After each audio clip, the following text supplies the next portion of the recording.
Problem नहीं, अल्लाह हाफिज, अल्लाह हाफिज, अल्लाह हाफिज। कोई भी मसला है इधर ओके, कोई प्रॉब्लम नहीं, अल्लाह हाफिज। मैं कल करेगा, मैं अंकल को बताएगा।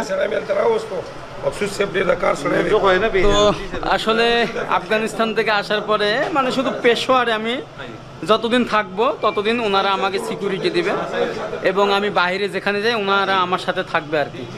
তো যদি ইসলামাবাদে যাই বা অন্য জায়গায় যাই তখন আর কোনো সমস্যা নাই, এরকম একটা ব্যাপার। ওকে, আল্লাহ হাফিজ।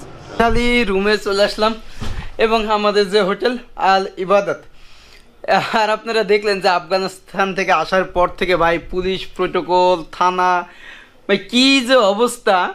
এবং তারা বলতেছে তোমার সিকিউরিটির জন্য তুমি যতদিন পেশোয়ারে থাকবা বা খাইবার পাখতুনখোয়ায় থাকবা ততদিন তোমাকে সিকিউরিটি দেওয়া হবে। বাট এগুলো কিছুই না ভাই, ওরা হচ্ছে জাস্ট একটা হাইপ যে হচ্ছে আমরা অনেক সিকিউরিটি দিচ্ছি, বা এগুলো কিছুই না। যে এখানকার মানুষ এত ভালো ভাই, ইভেন আমরা এই পেশোয়ারে খাবার দাবার খাইছি, কত কিছু